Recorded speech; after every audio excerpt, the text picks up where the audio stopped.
संत पेतरुस का पहला पत्र, अध्याय 1।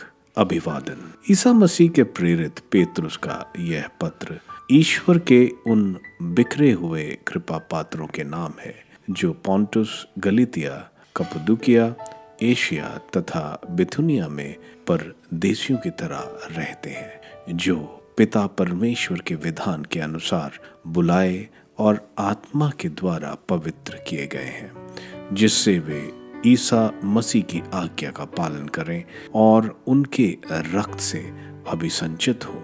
आप लोगों को प्रचुर मात्रा में अनुग्रह और शांति प्राप्त हो। मुक्ति विधान के लिए धन्यवाद। धन्य है ईश्वर, हमारे प्रभु ईसा मसीह का पिता।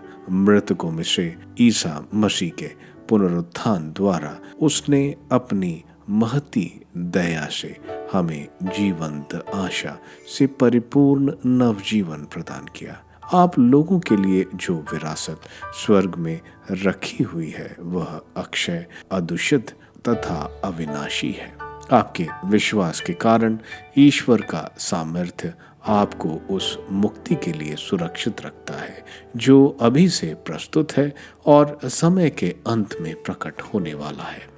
यह आप लोगों के लिए बड़े आनंद का विषय है। हालांकि अभी थोड़े समय के लिए आपको अनेक प्रकार के कष्ट सहने पड़ रहे हैं। यह इसलिए होता है कि आपका विश्वास परीक्षा में खरा निकले। सोना भी तो आग में तपाया जाता है और आपका विश्वास नश्वर सोने से कहीं अधिक मूल्यवान है। इस प्रकार ईसा मसीह के प्रकट होने के दिन आप लोगों की प्रशंसा, सम्मान तथा महिमा प्राप्त होगी। आपने उन्हें कभी नहीं देखा, फिर भी आप उन्हें प्यार करते हैं। आप अब भी उन्हें नहीं देखते, फिर भी उनमें विश्वास करते हैं। जब आप अपने विश्वास का प्रतिफल अर्थात अपनी आत्मा की मुक्ति प्राप्त करेंगे तो एक अकथनीय तथा दिव्य उल्लास से आनंदित हो उठेंगे। यही मुक्ति नबियों के चिंतन तथा अनुसंधान का विषय थी। उन्होंने आप लोगों को मिलने वाले अनुग्रह की भविष्यवाणी की।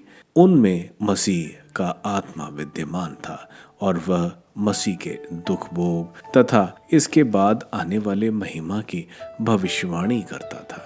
नबी यह जानना चाहते थे कि आत्मा किस समय और किन परिस्थितियों की ओर संकेत कर रहा है। उन पर प्रकट किया गया था कि वे जो संदेश सुनाते थे वह उनके लिए नहीं बल्कि आप लोगों के लिए था। अब सुसमाचार के प्रचारक स्वर्ग से भेजे हुए पवित्र आत्मा की प्रेरणा से आप लोगों को वही संदेश सुनाते हैं। स्वर्गदूत भी इन बातों की पूरी जानकारी प्राप्त करने के लिए उत्सुक हैं। परम पावन ईश्वर के अनुरूप जीवन, इसलिए आप लोग सतर्क और संयमी बने रहें और उस अनुग्रह पर पूरा भरोसा रखें जो ईसा मसीह के प्रकट होने पर आपको प्राप्त होगा। आप आज्ञाकारी संतान बनकर अपनी वासनाओं के अनुसार आचरण नहीं करें जैसा कि पहले किया करते थे, जब आप लोगों को ज्ञान नहीं मिला था। आपको जिसने बुलाया वह पवित्र है। आप भी उसके सदृश अपने समस्त आचरण में पवित्र बने, क्योंकि लिखा है, पवित्र बनो क्योंकि मैं पवित्र हूँ। यदि आप उसे पिता कहकर पुकारते हैं तो पक्षपात किए बिना प्रत्येक मनुष्य का उसके कर्मों के अनुसार न्याय करता है। तो जब तक आप यहाँ परदेश में रहते हैं तब तक उस पर श्रद्धा रखते हुए जीवन बिताएं। आप लोग जानते हैं कि आपके पूर्वजों में चली आई हुई निरर्थक जीवनचर्या से आपका उद्धार सोने चांदी जैसे नश्वर चीजों की कीमत पर नहीं हुआ है, बल्कि एक निर्दोष तथा निष्कलंक मेमने अर्थात मसीह के मूल्यवान रक्त की कीमत पर। वह संसार की सृष्टि से पहले ही नियुक्त किए गए थे, किंतु समय के अंत में आपके लिए प्रकट हुए।